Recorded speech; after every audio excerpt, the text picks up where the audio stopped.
Unpopular opinions. So basically, if you live with your in-laws and your in-laws are rich and you're a couple looking to buy a house, forget about it.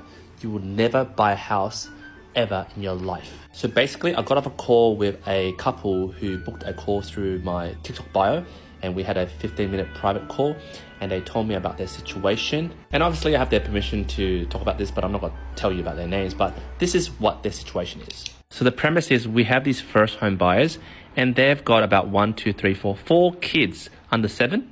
Now this couple lives with their in-laws. So the in-laws are in their, 70s.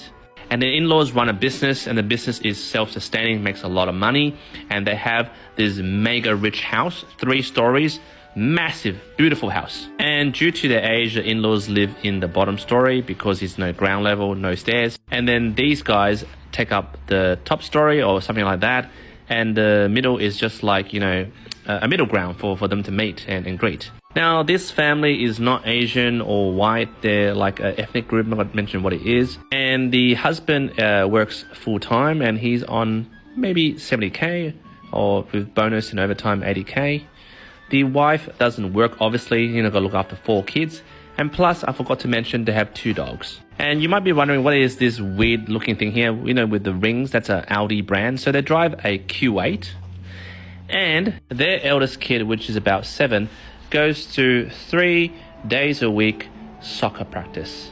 Plus he goes to a private school, and to add on top of that, he does tutoring as well. And these guys, which basically are under 4, will be following his footsteps in doing these type of extracurricular activities too. Now, based on that simple statement of position of this couple with the 4 kids, you can see on a 70 to 80K income, it's not sustainable for their living expenses. Now, these guys live in a very posh house in the eastern suburbs, and obviously they pay no rent because they're living with their parents or their in-laws. But one of the spouse is unhappy with the mother-in-law and wants to move. But where the cookie crumbles is they don't have money. Their saving is around 5K. And the worst thing about this is they're so used to the high life, driving the Q8 luxury car, all the extracurricular activities for their kids. They want to stay around the eastern suburb, and ideally they want to buy a house. And to paint a very clear metaphor to describe the situation, it's like getting Harry and Meghan to move from Buckingham Palace, well, before all that beef with the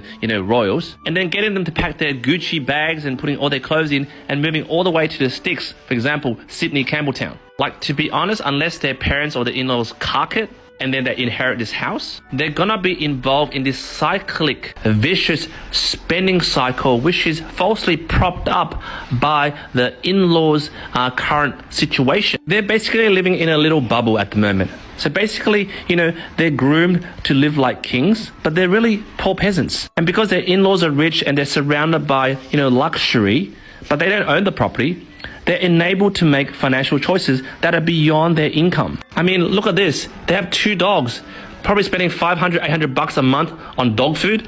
They got a nice car, probably paying, 98 premium on petrol. And they're spending more than a couple of G's a month on 1 kid only. What happens to the other kids? And in this vicious cycle of living, they're cemented years of bad habit of spending. And if you went through my booking system on my bio link, I have 2 slots.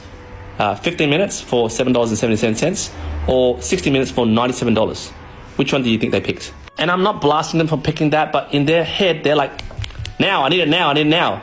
Now culture. And I literally spent like 50 to 55 minutes just telling them off. Reality slap, pam, pam, pam, pam, pam. You guys need to come back from Mars and down to Earth. You need to live in your bloody means if you want to buy a house and start your own bloody life without your in-laws. If you're sick of your in-laws telling you, this is not how you wash the dishes, this is not how you take care of the kids, or every time you do something and your in-law gives you a bloody dirty, you gotta pop the bloody bubble, guys.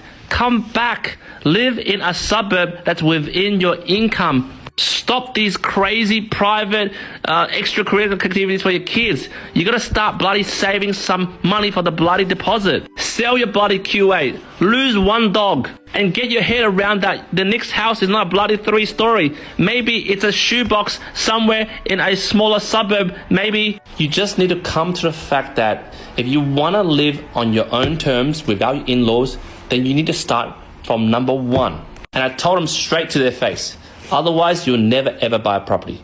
Maybe your in-laws live beyond 100. What, you gotta wait fucking like 30 years until they die? And luckily these guys watch my videos. They know that I give them tough love, and they really thank me for that insight, that change of thinking. They had a paradigm shift. And hopefully tonight when they discuss this situation, they have to realize, do we want to live a life of luxury but then have bloody dirty in-laws giving you dirty looks, or live a life of okay, not poverty, but just starting from scratch, but at least you're living on your own terms.